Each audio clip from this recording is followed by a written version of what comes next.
नमस्कार दोस्तों, एक बार फिर से स्वागत है आप सभी का एग्री मस्ती में।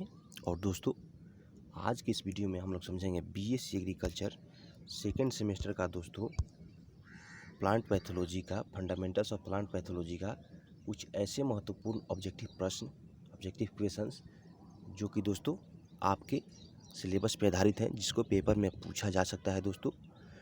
तो आप लोगों से रिक्वेस्ट है कि वीडियो में अंत तक बने रहें और इन सभी प्रश्नों को बारीकी से समझते रहें, ठीक है दोस्तों। और हाँ, आप लोगों के लिए एक ज़रूरी सूचना, जिन छात्रों को इसका पीडीएफ चाहिए वो लोग व्हाट्सएप ग्रुप ज्वाइन करके इसका पीडीएफ बिल्कुल फ्री में प्राप्त कर सकते हैं, ठीक है।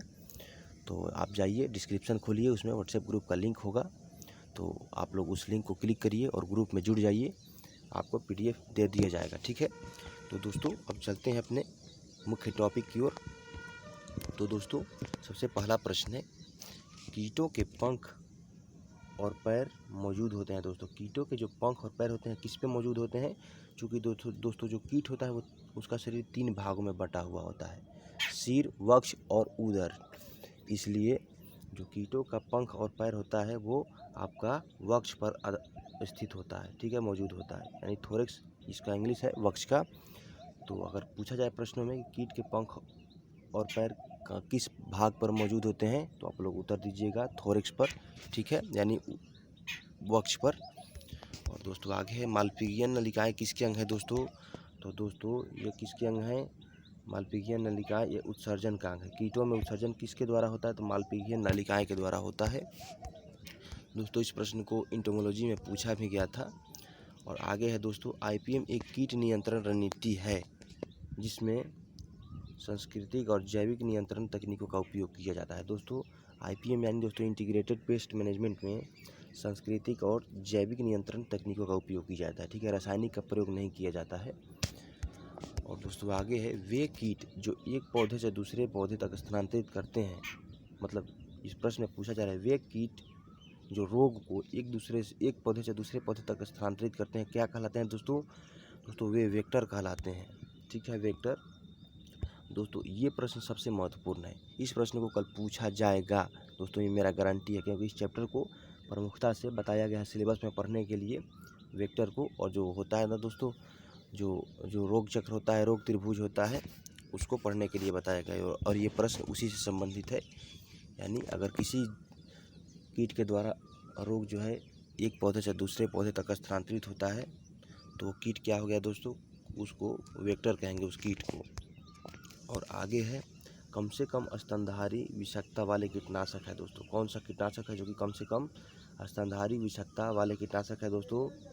तो दोस्तों इसका आपका सही उत्तर होगा पाइरेथ्रोइड्स, ठीक है, यानी पाइरेथ्रोइड्स क्या है दोस्तों? सबसे कम यानी कम से कम स्तनधारी विषाक्तता वाले कीटनाशक है। और आगे है मैलाथ्रियन, यानी दोस्तों,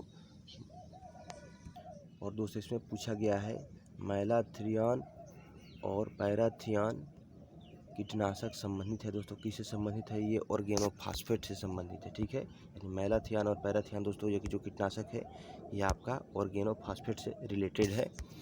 और आगे है, निम्नलिखित में से कौन ठंडे खून वाले जानवर हैं? दोस्तों जो कीड़े होते हैं वो ठंडे खून वाले होते हैं, ठीक है। और आगे है, प्याज की डंठल की जड़ किसके कारण होती है दोस्तों?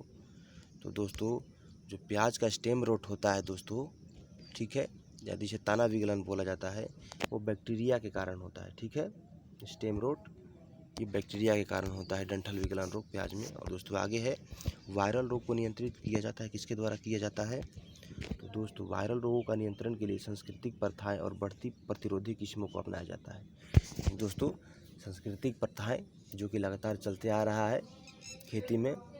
और दोस्तों एक और है इसका, रेजिस्टेंट वैरायटी को उगाना, ठीक है, प्रतिरोधी किस्मों को उगाना। और दोस्तों आगे है, रोग के प्रकोप को प्रेरित करने वाले कारक हैं दोस्तों, कौन सा कारक है?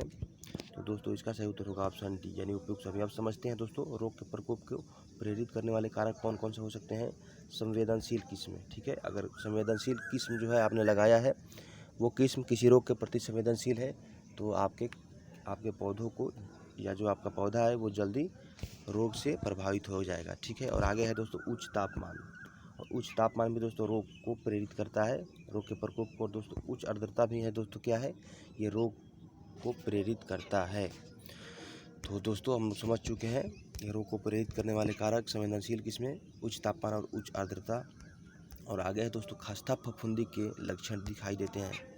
दोस्तों जो खस्ता फफूंदी है एक रोग है और दोस्तों इसका लक्षण कहाँ किस भाग में दिखाई देते हैं, तो दोस्तों इसका लक्षण पौधे के पत्ते पर या पत्तियों पर दिखाई देता है, खस्ता फफूंदी का लक्षण।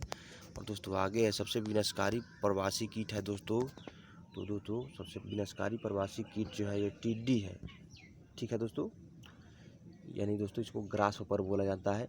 ये दोस्तों ये बहुत ही खतरनाक प्रवासी कीट होता है, एक जगह से दूसरे जगह प्रवास के लिए जाता है, वहाँ के फसलों को बर्बाद कर देता है। अक्सर आप लोग सुनते होंगे न्यूज़ में भी इसके बारे में आता है कि इतने की टिड्डियों के दल ने इतना हेक्टेयर के फसल को बर्बाद कर दिया।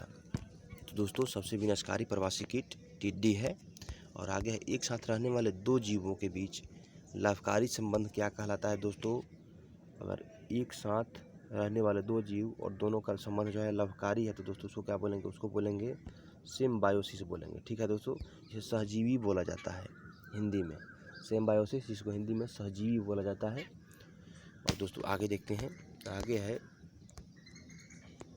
और दोस्तों यहाँ है आपसे पूछा जा रहा है हेलियोथस ऑर्गमीरा किसका नाम है दोस्तों। तो दोस्तों ये क्या है दोस्तों, ये एक वैज्ञानिक नाम है हेलियोथस ऑर्गमीरा, ठीक है दोस्तों।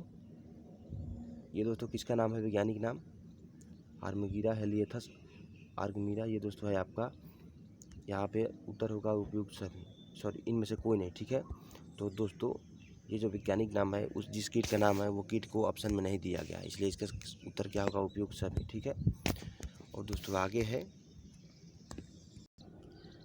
एरिसीफेलस ऑर्डर संबंधित है दोस्तों, संबंधित कवक का कारण है दोस्तों, यानी दोस्तों इसमें पूछा जा रहा है एरिसीफेलस ऑर्डर से संबंधित कवक का कारण क्या होता है दोस्तों, खस्ता फफूंदी रोग होता है, ठीक है। और आगे देखते हैं वाइट स्पॉट यानी दोस्तों